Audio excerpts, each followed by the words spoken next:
the story you are about to hear is true. The names have been changed to protect the innocent.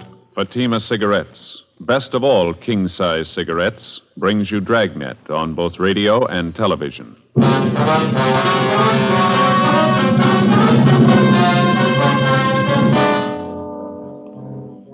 You're a detective sergeant. You're assigned to robbery detail. A jewelry salesman is slugged and robbed of $20,000 in precious stones. After months of investigation, you finally discover the man responsible for the holdup. You've got the evidence to prove him guilty. Your job, bring him in. Fatima, America's first largest-selling blended cigarette. Now, best of all king-size cigarettes. Prove it yourself today. Compare Fatima with any other king-size cigarette. 1. Fatima's length filters the smoke 85 millimeters for your protection. 2. Fatima's length cools the smoke for your protection. 3. Fatima's length gives you those extra puffs, 21% longer than standard cigarette size. And in Fatima, you get an extra mild and soothing smoke, plus the added protection of Fatima quality. Definitely the best quality in its class, but the same price as the cigarette you are now smoking. Buy Fatima in the bright, sunny yellow pack. Best of all king-size cigarettes.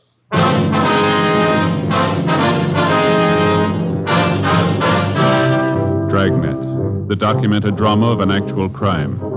For the next 30 minutes, in cooperation with the Los Angeles Police Department, you will travel step by step on the side of the law through an actual case transcribed from official police files. From beginning to end, from crime to punishment, Dragnet is the story of your police force in action.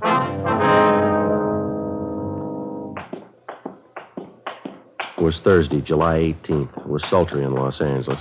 We were working the day watch out of robbery detail. My partner's Ed Jacobs. The boss is Captain Didion. My name's Friday. It was 1:35 p.m. when we got back to the city hall, the interrogation room. Sit down, Mr. Garvey. Yes, You want to call the captain, Ed? Let him know we're back? Yeah, okay. Thanks. I'd still like to know what this is all about, Sergeant, dragging me down here in the middle of the day. I've got an office. Just a minute, Mr. Yeah, I just got back. Mm-hmm. All of them? Good. Yeah, the interrogation room, right. The others check in yet? Yeah, they're all back. Worked out fine. Would you please explain what this is about, why you've brought me down here? We think you know why. Well, I don't. I haven't any idea. You take me away from my store on a busy day. You put a police guard on it. You insist on bringing me down here. What's it all about? Tell me. No, you tell us, Mr. Garvey. Tell you about what? The jewel robbery 9 months ago, that holdup. What holdup? My store hasn't been We're talking robbed. about your friend, Thomas Ashley. Ashley, what about him? We think you remember it. 9 months ago, parking lot back of the building down on 4th Street. Oh, sure. Some hold-up man slugged him, stole his case of samples. I remember it now.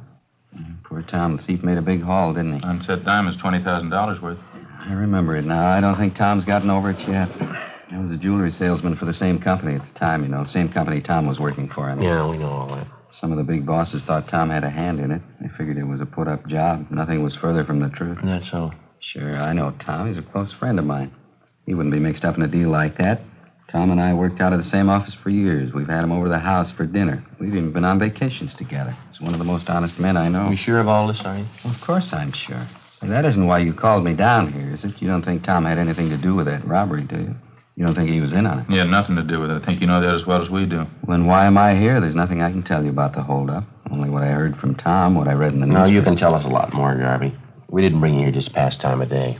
Tom was slugged and his sample case of stones were taken. That's all I can tell you. You're a liar, mister. What? You engineered the whole thing. We know it, and so do you. Was this some kind of a joke? If it is, I think it's in very... It's a long way from a joke, Garvey. You planned the job. You got the loot. We can give you chapter and verse. I really think you're serious. You think I robbed Tom? We're past the thinking stage, Garvey. We already told you. We know you robbed him. Now, wait a minute. This thing is ridiculous. The whole idea is ridiculous. I don't know who gave you the so-called information on me, but it's wrong. There's nothing further from the truth. Nobody gave us the information. We got it ourselves. You're really serious, are you? I robbed Tom, and you can prove I did. You're getting the idea. I don't know what to say. It's fantastic. I robbed my best friend Tom Ashley 9 months ago. I have $20,000 worth of diamonds, and you can prove it. Every bit of it. What about it? I think you're out of your mind. My name's George Garvey. Are you sure I'm the man you want? There couldn't be a mistake. No, there's no mistake. This thing would be funny if I didn't think you were serious. Let me ask you just one question. Maybe that'll clear it up for you. Yeah? If I held up Tom Ashley, how is it he didn't recognize me? You know better than that, Garvey. What? You didn't hold up Tom Ashley yourself. You had someone do it for you. Oh, cloak and dagger, huh? I'm afraid this is getting a little too wild for me, Sergeant. Maybe you can waste time making ridiculous charges. I can't. I'm going back to my store. It's a weak bluff, mister. It's not going to do it. Excuse me. Are you sure you two men haven't been drinking? Sit down, Mr. Garvey. I told you I'm going back to my store. Sit down. Look, you have no right to keep me here. These are ridiculous charges. You think I'm one of those cheap hoodlums you're used to dealing with. No, now come off it, mister. You got a $5,000 car and a $40,000 home. That doesn't rate you as special treatment. You're a thief, and you know it as well as we do. I don't have to take this from you. You haven't got much choice. We just finished 5 months' legwork proving it. Proving what? All right, now sit down there. You engineered that holdup. We know who you got to do it. We know how it was carried out. We know how you planned on disposing of the diamonds. We know who your fence was. We know what the split was. We know what you did with part of the money. We know how much you got left. Is that right? Yeah, that's right. What can I say? I don't even know what you're talking about. Any way you want it, Mr. Garvey. Maybe you'd like to tell me why I did all this. You know it better than we do. No, I mean it. Tell me. You weren't making enough money at your job to suit yourself, suit your wife either. That's pretty good. Marilyn would get a big kick out of that one. All right, fella, we can wait it out as long as you want. We spent 9 months on this already. Another few days aren't going to make that much difference. Just as a matter of curiosity, how'd you first start off on this tangent? Whatever gave you the idea that I had anything to do with the holdup? When you started to spend money. New car, new office for yourself, fur coat for your wife, transferred your 2 children to that private school. And that makes a holdup man out of me because I wanted to send my kids to a better school? Where'd the money come from? Can you explain that? Don't you think that's my business, Sergeant, where I get my money, what I do with it? Not when you get it stealing. I'm afraid you're going just a little too far. You insist I'm a thief. I'm going to insist you prove it. All right. Have a look over here, Mr. Garvey. Yeah? Some of the reports on the investigation. Reams of them. They cover everything from the time of the jewel robbery up to late yesterday. It's all right there. Everything from the crime report to signed statements. Well, how would that concern me? 3/4 of the stuff concerns you. Have a look for yourself. I still can't get it straight in my mind. What makes you think I had anything to do with that robbery? You know what this is, Mr. Garvey, this machine right here? No? Some kind of recording apparatus? That's right. It's a tape recorder. You've been taking down this conversation, and why? No, not this one. We've been recording every conversation that took place in your office for the last 4 months, every word. What do you mean? Just that, Mr. Garvey. Every time you talked on the phone, every visitor you had, it's all down on tape. 25 reels of it. Interesting. Is that supposed to frighten me? No, we don't care if it frightens you or not. Something else here. Yes? Reports on what you've been doing for the last 4 months. Daily reports, every movement you made. That's so. Everywhere you went, everybody you talked to, everything you did. Want to hear a sample? This must be some kind of a joke. That's the only explanation I can think of. May 12th, Thursday. Sergeants Bitteroff and Rafferty. Those are the 2 officers who were tailing you at the time. You checked in at your new office at 9:38 a.m. At 10:03 a.m., you had a visitor, Kenneth Tyson. You talked to him in your office. Conversations recorded. Tyson left at 10:18 a.m. At 10:32 a.m., you left your office. If you're trying to impress me, I'm afraid it isn't working out very well. You care for a cigarette, Garvey? No, thanks. I have my own. All right. Well, I've wasted enough time. Exactly what's the point of all this? Pretty simple. You're responsible for a robbery. We can prove it. We're giving you the chance to make a statement. It's nonsense. Is it? Of course, people following me, checking everything I do, where I spend my money, where I send my kids to school. What's it all about? It doesn't make any sense. All right, Mr. Garvey, we've said it before. We can wait it out as long as you want. Look, let's get this thing straight. Let's go back to the beginning and take it step by step. That's fine. The holdup was last fall, wasn't it? Sometime in October? October 7th, Monday, 5:20 in the afternoon. All right, now just what am I supposed to have done? None of your vague references about a new coat for my wife or where I send my kids to school. Let's have some facts. Joe? All right, Mr. Garvey. You went to work as a jewelry salesman for the company 10 years ago. Your friend Tom Ashley, the victim, started the same year. The 2 of you have been pretty close friends. That's right, I told you that. I will skip the rest of your background for now. 2 weeks before the robbery on September 24th, you had a meeting with a Kenneth Tyson. You met in the cafeteria on South Broadway. Tyson's 19 years old. Lives with an older sister. He works in a gas station on Olympic Boulevard. He's done some work on your car for you. That's how you happen to know him. Yes, I think I remember the boy. I don't know him well, though. I don't recall the meeting either. No, you know the boy very well. At the time of the meeting, you promised him $1,000 if he'd hold up your friend Tom Ashley. Ridiculous. Tyson agreed to it, and you briefed him on the plan. The following day, you gave him a gun. .32 caliber Smith & Wesson, serial number 362744. Nonsense. Where did you get that information? Tyson. Well, he's lying. Believe me, if he told you that, he's lying. Is he the one who robbed Tom? October 7th, at your direction, he was in the parking lot behind the Hunter Crosswell building. Tom Ashley came out to get in his car. He had his case of sample diamonds with him. Tyson held him up, slugged him, took the stones, and got away.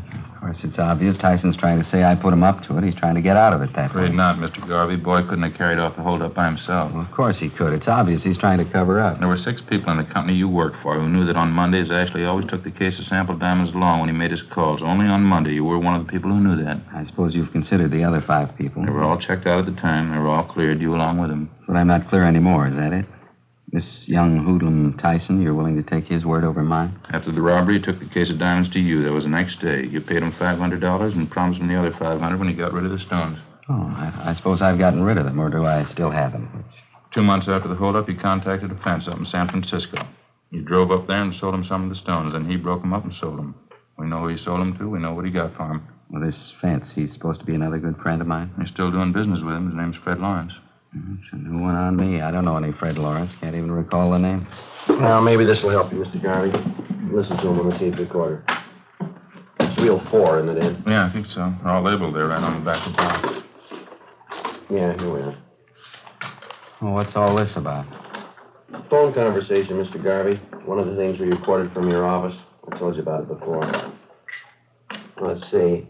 This one was on March 18th. I always thought wiretapping was against the law, or do you pay any attention to that? We didn't tap your telephone line. We recorded everything from dictographs we installed in your store and back in your office. They started recording the day you moved in. That was the 1st of March, wasn't it? I don't know why you're telling me. I can sue you for that, you know. I can sue you for your last dollar. All we're concerned with right now is Fred Lawrence. You say you don't know him. I'd like to have you listen to this. This was recorded March 18th in your office. Okay? Here we go. Go. Yeah, Marion. Mr. Lawrence? Yeah, sure. Put him on.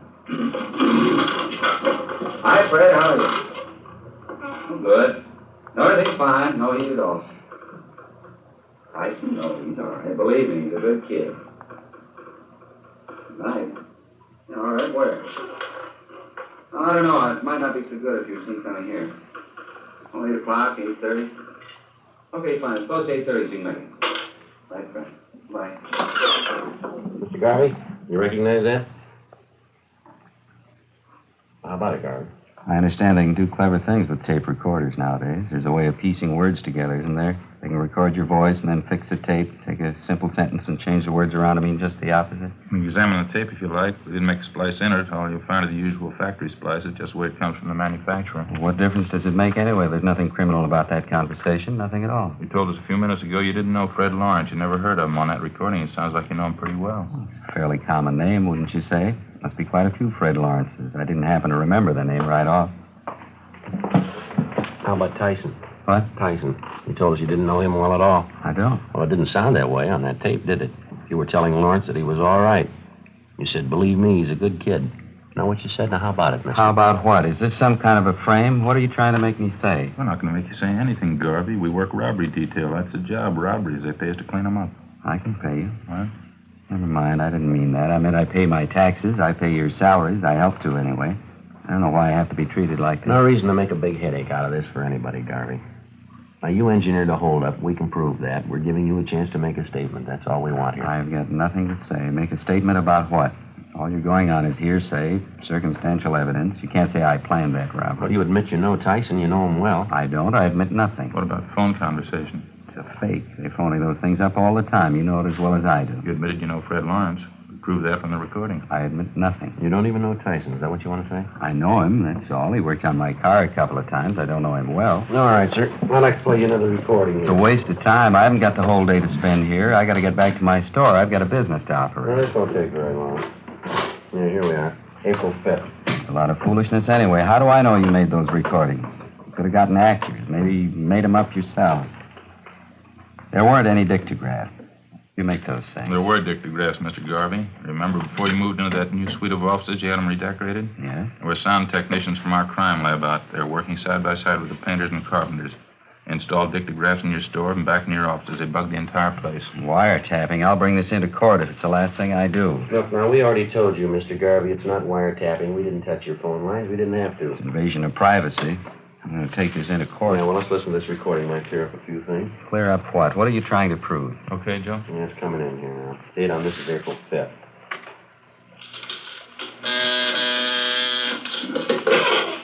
Yeah, Marion. Who? Tyson? Well, does he know I'm in?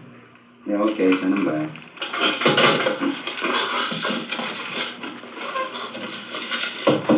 Yeah, come on in. Hi, Mr. Garvey. Ken, how are you? Come on in, sit down. Thanks. Well, how you been anyway? Pretty good. Trying to get a hold of you last week. It's so hard to do. You're not in very much. Pretty busy, yeah, Ken. This time of year, you know, it keeps you going. No, I don't want to waste any time. I'd like to know how the deal's working out, though. Going back east to Albany next month. I'd like to get the rest of my money if I could. Well, just like I told you the last time, Ken, I'm sending the stuff north. I hope to hear in a couple of days. Yeah, I know. That's what you told me before. It was a pretty heavy job. I could use the money. I mean, if it wasn't so heavy, I wouldn't mind, but I got it coming, I think. Huh? Of course you do, Ken. There's no question there. It's just that I haven't got it right now. Believe me, you'd have it in a minute if it was mine again. Yeah, but that was the agreement, wasn't it? 500 before the job, 500 after, and have them last October. That's a pretty good stretch. Now, look, Ken, I told you the truth. I just haven't got it. Now, why don't you drop back in a week or so? How about it, Mr. Garvey? What do you say to that? It's ridiculous, that's all. It's an obvious fake. You can look at the tape if you like, inspect it. You can check every one of those 25 reels. We'll play every one of them for you if you want. Fakes, and they're bad ones at that. Now, look, I'll give you both a chance. Either you book me in on a charge or else release me. You try booking me in, and I'll sue you for false arrest. I'll break you. I'll sue you blind. I can promise you that. Uh-huh. Release me, and I'll get back to work. I'll forget all about it. Now, you name it. Which one? Book me in or release me? Oh, that's fair enough. You're going to give us a choice, huh? You bet it's fair. You could get in a lot of hot water. Now, it's up to you. Which one? You ran a bad bluff, mister. What? We're booking you in.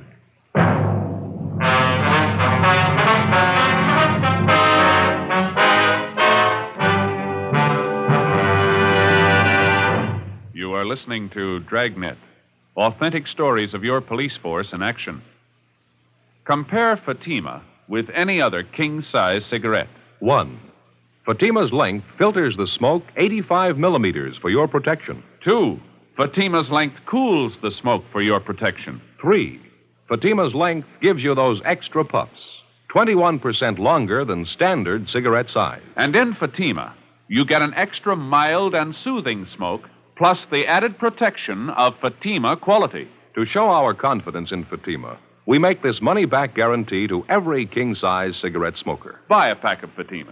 Enjoy Fatima quality, extra mildness, and superbly blended tobaccos. If you're not convinced Fatima is better than the king-size cigarette you're now smoking, just return the pack and the unsmoked Fatimas before August 1st, 1952, and we'll give you your money back plus postage. Fatima, Box 37, New York 1. Remember, each king-size Fatima gives you an extra mild and soothing smoke, plus the added protection of Fatima quality. Switch to Fatima today.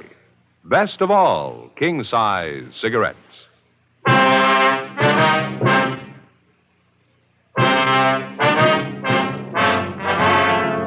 Thursday, 3:55 p.m. Ed Jacobs and I continued questioning the robbery suspect, Ernest Garvey.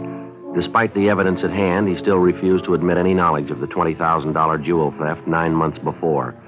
The questioning went on. Garvey's answers became more and more confused. We kept pressing, laying out the case against him step by step. 4 p.m., 4:30. We stayed at it. You must have taken quite a bit of money, didn't it, Garvey? A wife's new fur coat, new car for yourself. Where'd he come from? Now, look, there has to be an answer. Where'd that money come from? Simple. I borrowed it. Where'd you borrow it? Some of it from friends, some from the banks. I don't see how it concerns you. How much money did you borrow? Don't you think that's my business? Wasn't it about $7,000? Is that about right? Yeah. No, it was more. Well, what's the difference? It's my business. You want to grab that folder, Ed? The one Yeah. with the dark brown. That's it. Got it. Complete financial file on you, Mr. Garvey. Took us quite a few wews getting this together. A lot of work. You must like snooping in other people's affairs. No, not especially. It's pretty dull. Here's a copy of your bank statement. It's a photostat. It doesn't make much sense. What do you mean? Well, we checked your income for that month, amounted to $620.18. Your bank statement here shows you made deposits totaling $760 the same month. Now, how is that possible? Well, for your information, I made a loan that month. That's probably some of the loan money I deposited. I quit my old job that time. I was going in business for myself. I needed the money to redecorate the new store and the office. It's as simple as that. Yeah. The photostats of your loan papers right here. Loan was for $2,000. A month right. before that, February, you'd borrowed from another bank. Let's see, for $3,000. Made another one in April, too. That was for $1,500, different bank again. That's right. Do we have to go over this line by line? In 3 months, you made bank loans for $6,500. Besides that, in the same 3 months, you earned a total of $1,713.88. Together, that makes $8,213.88. What's the point? Copies of your bank statements, Garvey. You have 5 different savings accounts in 5 different banks. They show from February to April, the same 3 months, you made deposits of more than $11,000. Now, how do you explain that? Garvey, any explanation? It's almost 5 o'clock. Can I use the phone? I have to call my wife and let her know. All right. We'll have to listen in on the extension. Conversation's going to be mine. Go ahead. I don't care. Okay. Dial 9 to get an outside line. No.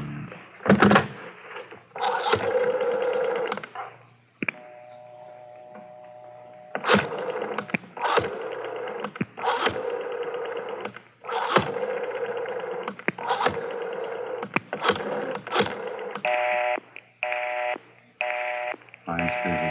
Photostat is there for you to examine them, Garvey. I see him.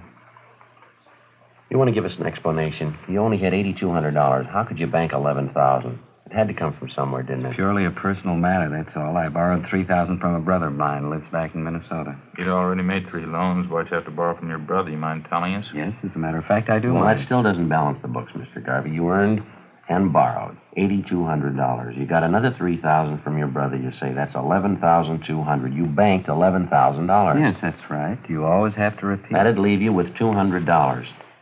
You and your family live for 3 months on $200? Is that Why it? not? That could easily be. A lot of people do it. Yes, sir, but not your family. I'm getting sick and tired of this. You're trying to tell me you know my family better than I do, what they eat, what they spend, what it takes to support them. We've been on this thing for 9 months, Garvey. We've put in a lot of hours. We know your family pretty well. If you like, I'll tell you the last time you ordered steak from the meat market when you paid your gas bill, the last time your wife bought a pair of shoes. I guess this is standard procedure for you, huh? Threatening people. We're not threatening you, Mr. Garvey. We're giving you facts. Here's another file here. It took us over a month to get this one together. Complete record of your expenses from February 1st. Covers February, March, April, May, June. I hope the police department has a good lawyer, Sergeant. You've got a fair warning. You say you and your... I'm sorry, go ahead. I hope the police department has a good lawyer, Sergeant. You've got fair warning. I'm going to sue you for your last Now, dollar. you say you and your family lived 3 months on $200. That doesn't jibe with what we've got here. Take a look if you want to. It's all Lies, here. forgeries. It's all lies. I promise you. You're gonna Photostat regret- of the receipt for your wife's coat, Garvey. $1,612.34. That includes the tax paid in full. Photostat of the contract for your new car. Down payment, $2,000. Liquor bill for the big party you threw in March, March 20th. Liquor bill, $387. Catering bill, $194. Full year's check for tuition, room, and board for your kids at the private school you sent them to, $1,864.07. Well, that's only the beginning, Garvey.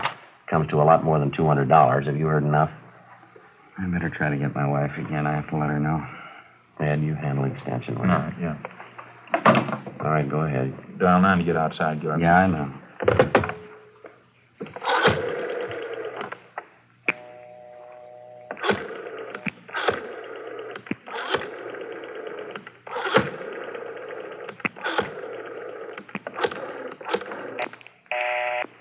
Still talking.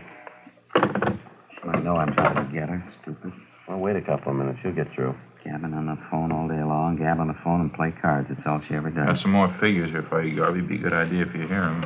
Bills for 2 more parties you threw last month. Food bills, liquor Why do bills. you have to keep pushing that stuff at me? So you've been sneaking around, finding out about my personal affairs. That's supposed to be good police work, is it? This is the You kind carried of off thing a robbery, Garvey. We're giving you a chance to make a statement. I told Why you. should I? What for? Give you a statement, have you twisted around, incriminate me? I haven't had anything to do with this kid Tyson. I better try that call. And we'll dial 9 first. I know. You told me.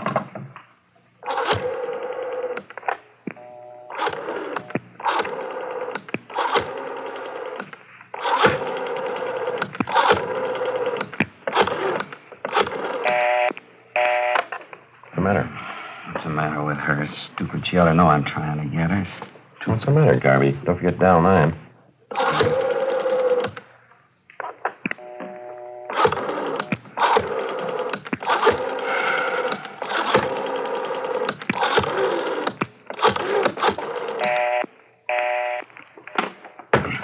One more recording you ought to hear. I'll just play part. I don't want to hear it. I'll just play a piece. I think you ought to hear it. That's the same reel there. Just fan it over there to that other part, Ed. All right. Tyson, Mr. Garvey, same place, the office.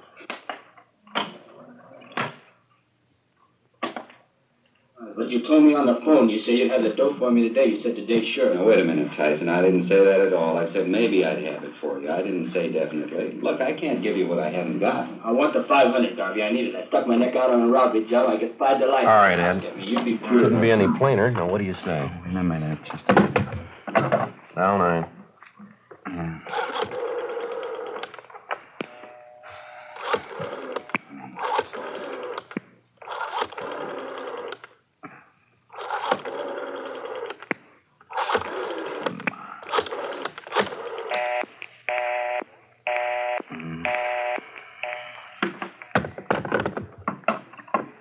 She was never satisfied. She never could be satisfied. Always more. She always had to have something else. How do you mean, your wife? Playing cards, gabbing on the phone, that's all. She just kept writing me day in, day out. I wasn't making enough money. She didn't have any clothes. Kids ought to go to a better school. We ought to have a new house. On and on. I ought to go in business for myself, make money, lots of money. Same thing, all the time. Talk, talk, talk. There's only so much you can take. You figured the robbery'd solve the problem, is that it? Guess so. I'd have tried anything just to shut her up, get her off my back for a while. I guess you got Tyson, huh? The other man, too, Fred Lawrence? Yeah, they were picked up this afternoon. Lawrence at the airport, Tyson and Show downtown, all three, all at the same time. What about your wife, Garvey? She know you planned this robbery. Oh, I didn't tell her. I think she knows, though. Pretty sure she does. Maybe she'll be satisfied now. The lousy money, she had to have it. Didn't even leave me enough to pay off that kid Tyson. Private school for the children. Wall-to-wall carpets in the house. New dishwasher, new coat, new car, everything. She just had to have them. You want to take me, book me in? I don't care. All right. We'll stop off down the hall, take your statement. Sure, I don't care. All right. Let's go. Oh, say, just a minute, huh? Yeah. It'll only take a minute.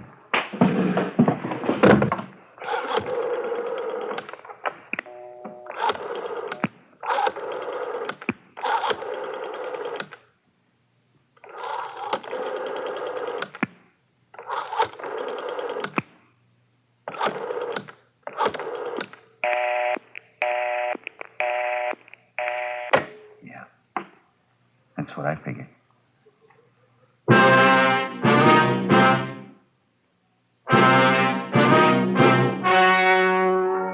The story you have just heard was true. The names were changed to protect the innocent. On November 4th, trial was held in Superior Court, Department 87, City and County of Los Angeles, State of California. In a moment, the results of that trial. And now, here is our star, Jack Webb. Thank you, George Fenneman. Friends, I make it a habit to carry 2 packs of Fatimas around with me. One's for my smoking, and the second one's for smokers I see with other king-size cigarettes. All I have to say is, here, compare Fatima. I know they're going to be sold on Fatimas the next time we meet. How about comparing Fatima yourself? You'll find Fatima's length filters the smoke 85 millimeters, cools the smoke, all for your protection. You get those extra puffs because Fatima is 21% longer than standard cigarette size. And Fatima gives you an extra mild and soothing smoke, plus the added protection of Fatima quality. Prove it today. Buy Fatima.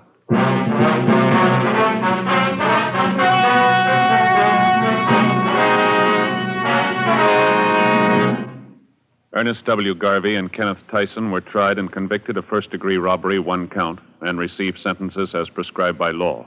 Fred Lawrence was tried and convicted of receiving stolen property, 1 count. First-degree robbery is punishable by imprisonment from 5 years to life. Receiving stolen property is punishable by a prison term of not more than 5 years.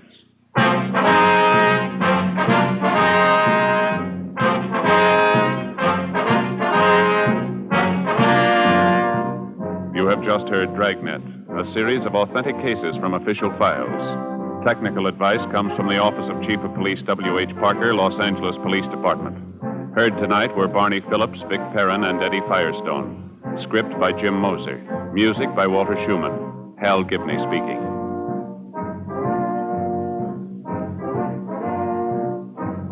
Fatima Cigarettes, best of all king-size cigarettes, has brought you Dragnet, transcribed from Los Angeles.